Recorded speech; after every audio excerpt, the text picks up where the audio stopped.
My stream is reconnected, but I don't even know if people are still here. I think people are.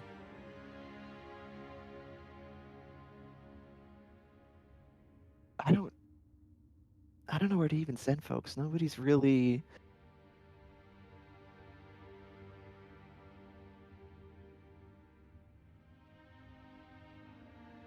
Flare is.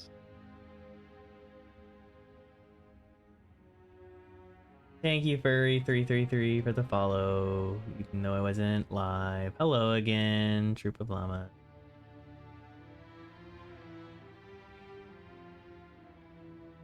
Internet flipped out, as is the usual.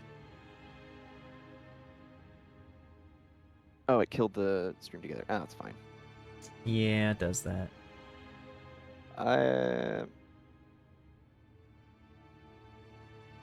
You know what? I think I will just raid Flare because I don't know where else to go. Might as well make it a dual raid thing. I've been raiding Flare a decent amount lately. Ooh. We are unable to raid Flare at this time. What, have I not been streaming long enough? Are you being a jerk about this?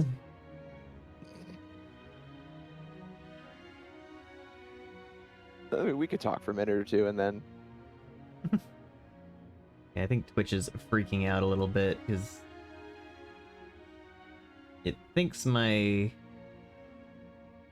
it keeps fluctuating very highly what my view count is right now.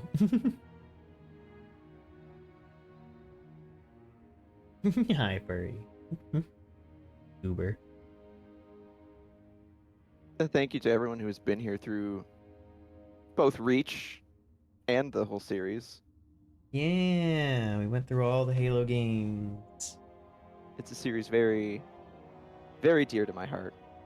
Yeah, same. A lot of memories of playing it with Ava growing up. And just, I mean, yeah, it was so much my childhood. And the Bungie games, the writing and the art direction and the sound, it's so it was all crafted with so much like passion and love. Mhm.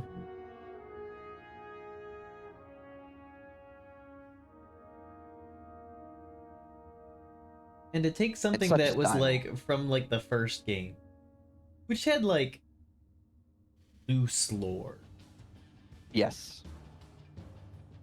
and then to expand it into 2 and 3, where they really like actually buckled in and told a story. And they crafted this lore to it, this overarching lore, and it was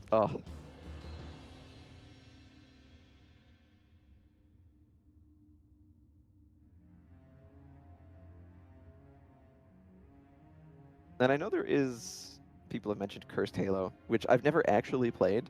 It's a riot.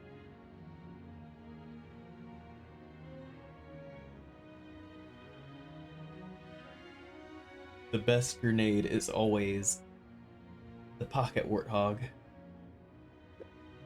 What, does it spawn a warthog? Yeah, it looks like a little mini warthog whenever you pick it up off the ground. Whenever you throw it, it just like goes from a tiny one and then in midair turns big and just slams into people. Oh my god. I can only imagine in like, Assault on the Control Room in those tight tunnel spaces that would be problematic. Yeah, the grenades have been replaced with the standard frag grenades have been replaced with D20 grenades, Okay. which can do random effects. The plasmas kind of explode into a flurry of plasmas.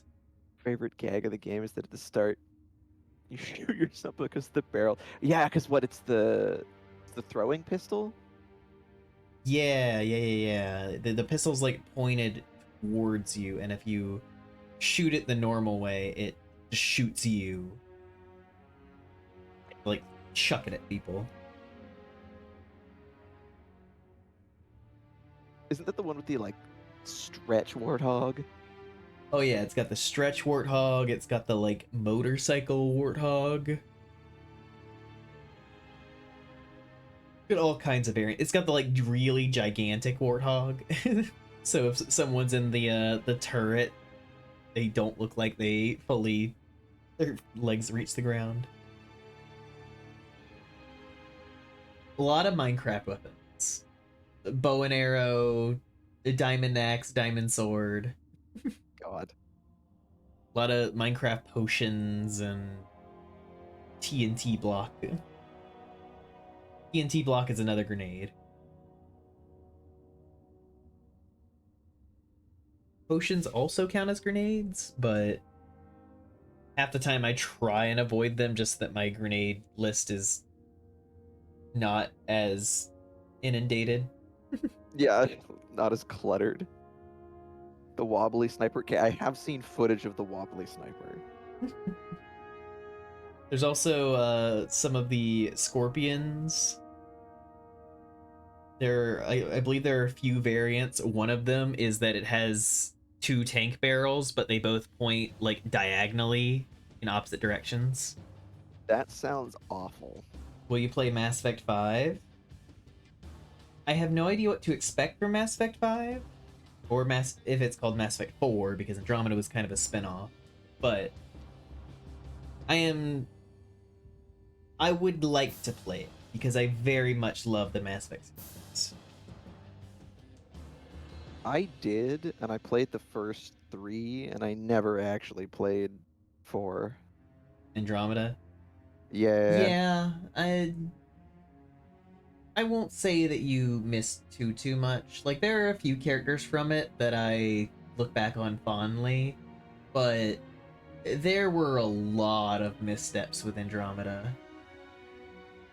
I do remember people being like, wow, this is not great. And the ending pissed off a lot of people, the original ending. Yeah, I mean, people could also tell that it was just like unfinished in every regard. Like at first it was very buggy and there were just parts of the map that were just not completed. Damn, a rushed, incomplete modern game. Blame EA, as always. Wild, that never happens. But yeah, if Mass Effect 5 ends up being fantastic, then I will absolutely play it. Hi, Renuki.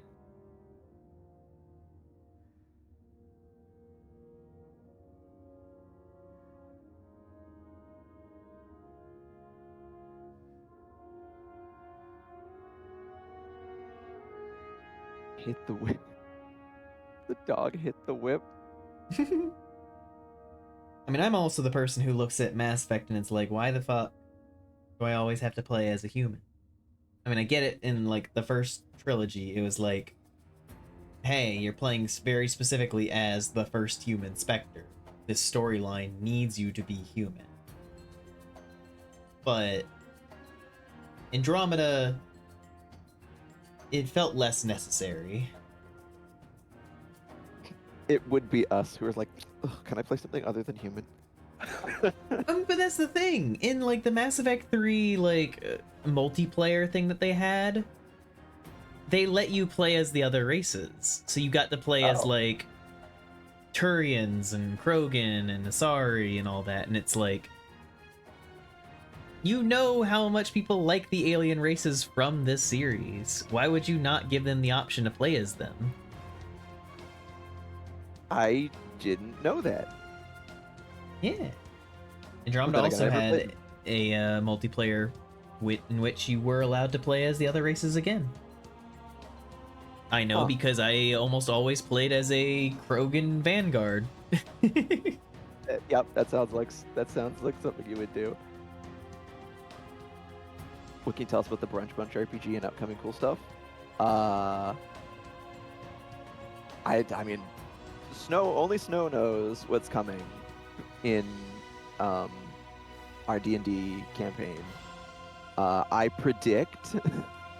My prediction is Moss is gonna have a bad time. He's gonna not have a great time, which is kind of what I designed him for. And maybe someday Rax will learn directions.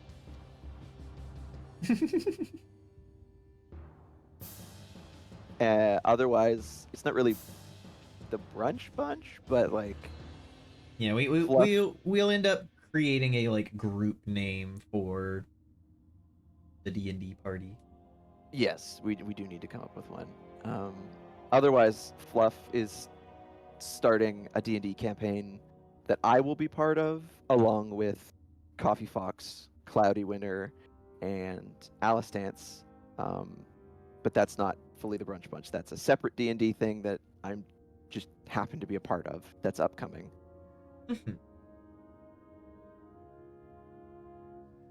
The Brunch Bunch D&D worked out because we didn't have another game lined up, and D&D ended up being a good solution to what we could all do as a group.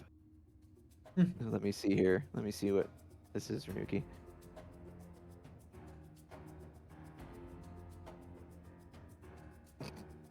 I see. Yeah, the non-existent 5-player co-op. Because yeah, I mean, I can't think of. There are a small collection of games that allow for more than 4-player co-op, but it is not a great amount. 4 is usually the like comfy number. Yeah, Once you start I getting mean, to even higher numbers, then most often you just end up with like party games like heckin' Jackbox. Jackbox, Lethal Company, and Repo, Peak. Like a lot of games that are fun, but not really a long-term thing that you can keep revisiting. Yeah, that's exactly it. You can play Neverwinter Nights with 5 people? Huh.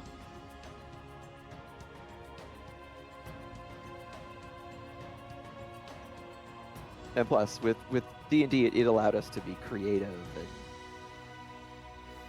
and do stuff. But I've said this before. I am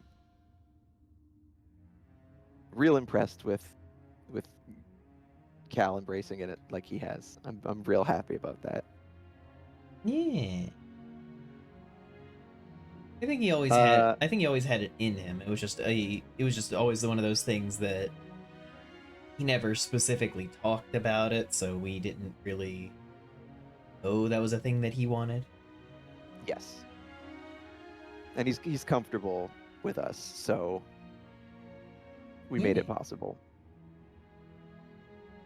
And Star Citizen on Saturday. What time, Renuki?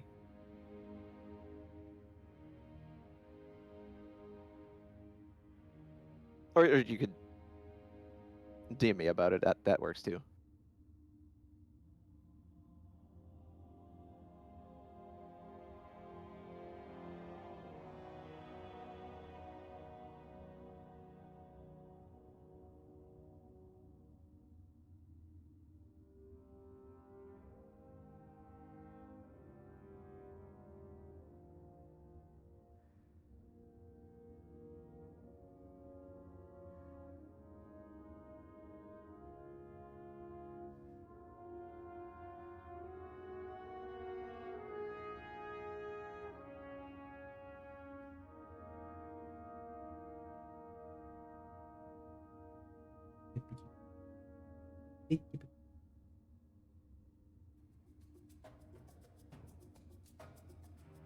Funny thing about you mentioning Mass Effect furry, I think I remember seeing there was a someone had created a system for Mass Effect D&D 5th edition. Oh, I wouldn't be surprised. People have modded all kinds of or homebrewed, worked all kinds of stuff into Fifth Ed.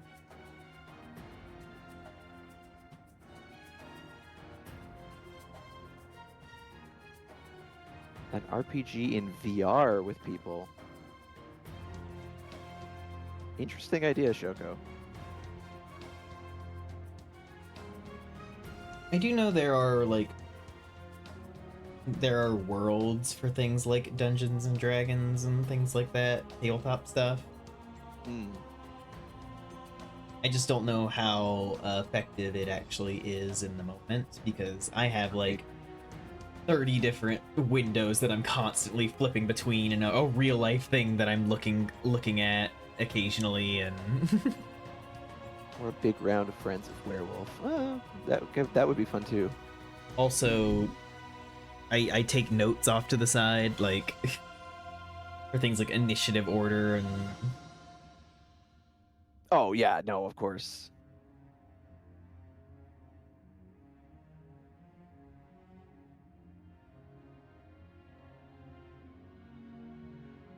I always, yeah, even when I'm just playing, I have windows and tabs open.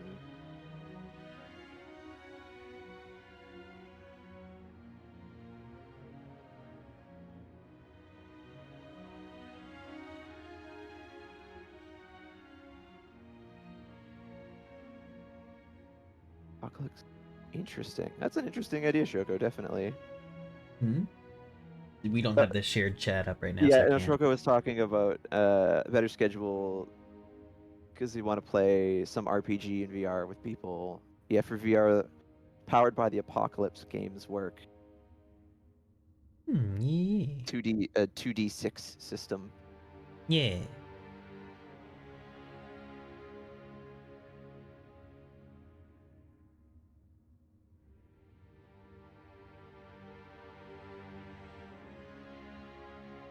I feel like us doing D&D may have opened the door for everyone else to feel excited and comfortable enough to like look around at the rest of the community being like, yeah, yeah. Yeah, well, that's how it always works. That's how it always works. You like one group starts doing it, and then it kind of spills over. And like even within our party, right? We start playing, and then Fluff's like, "Oh, but I really want to run a campaign," and like it always spirals Mm-hmm. because it's always such a good time. Yeah. Basically, all the info for running the game comes with the players. Everyone has their own player's book with their rules, and I don't have to roll a single die. That's a neat idea. And so what, Shoko? Because you do it in VR, you want people to like act it out while while in VR? Is that the idea? Oh, some people. That's interesting.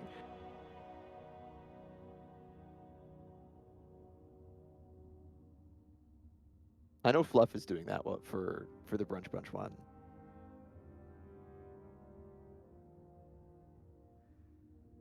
But she is extremely adept at doing multiple things while in VR, and I am not. Yeah, and I'm not sure how competent I am at doing things like that while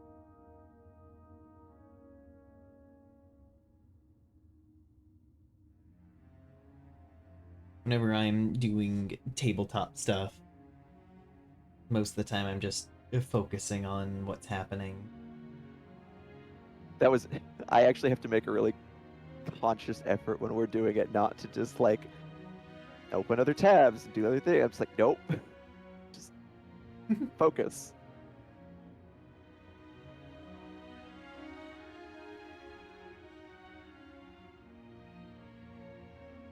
Then you get a visit from the vampire. In her brain. Ah. Oh god. You did it you did it excellently, but I was actually Real life is like, ooh, ooh, I'm uncomfortable.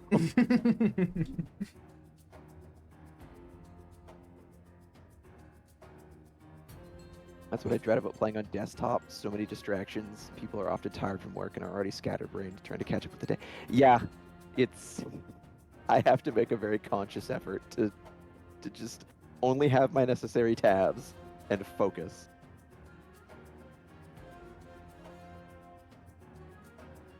Oh, I mean, reminds me, I need to get some new wet erase markers. And I think it's somewhat fair to think that some people might be distracted, but it is kind of one of those things of making sure to talk with your players and communicate about expectations and etiquette and etc.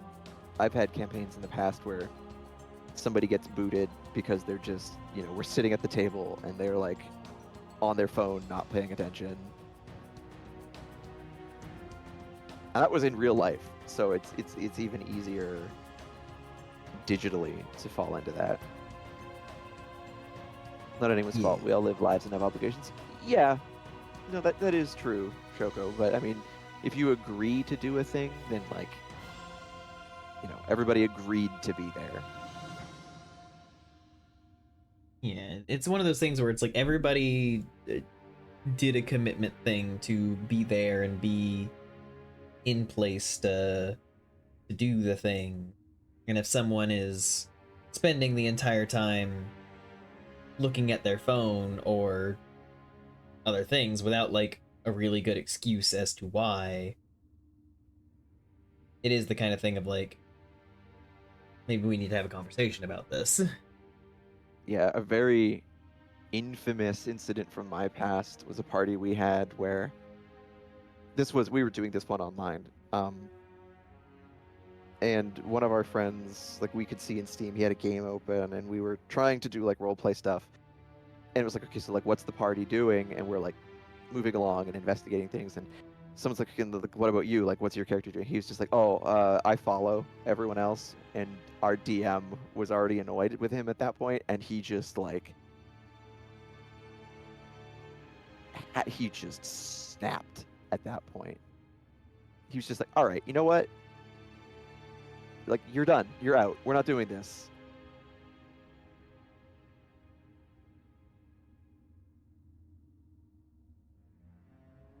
And he was like, this is an agreement between all of us to be here, we're all supposed to be engaged. If you want to just play a game, just fucking say that. And that is the thing. Like, if you have something going on or you're having a hard time focusing that day, then say something.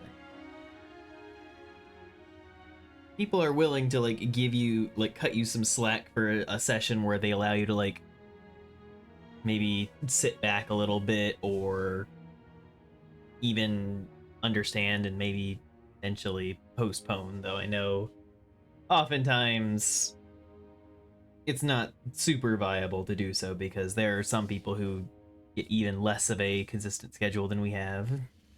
Yes. That was even with the campaign Fluff wants to do. When we were trying to come up with a day that everybody had available for it, that was not like hard, but that was much more like, ooh, Whereas with the Brunch Bunch, we already had Mondays. Yes, that made it very easy to just like, hey, we already have the schedule, day and time, so I was so sure that you and Vice would be like, nah, we're already in a bunch and I don't want to do another. I'm only in one. Oh, I thought you were in more than one. Nope, I'm just in one on Sunday. Huh, okay. I think this makes Vice in 3. Vice is maybe in more than that. I think Vice has a hard time saying no. Well, that's a known thing. Vice will admit he has a hard time saying no. Vice just gets excited about the idea of something and then jumps for it, and then afterwards realizes, maybe I shouldn't have done this, or. He doesn't want to disappoint people, which I get. Mm-hmm. And it's And also it's the I thing that totally Vice really, really loves spending time around people. yes. And I know, like, getting real excited about stuff. Like I get it. Especially with RPGs where there's this potential and it's just like, ooh. Stories. Yeah. Fun time.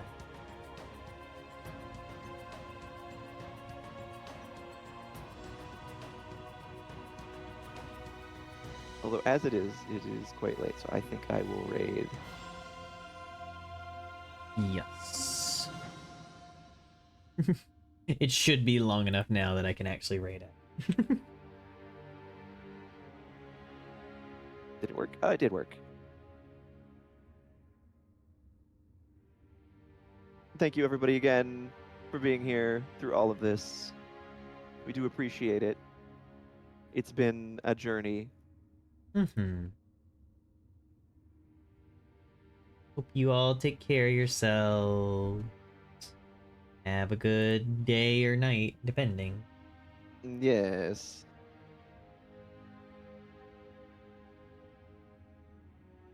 And who knows what will come next? We shall see. Yeah. But for now, everyone, good night, goodbye. Thanks for all the fish. Bye.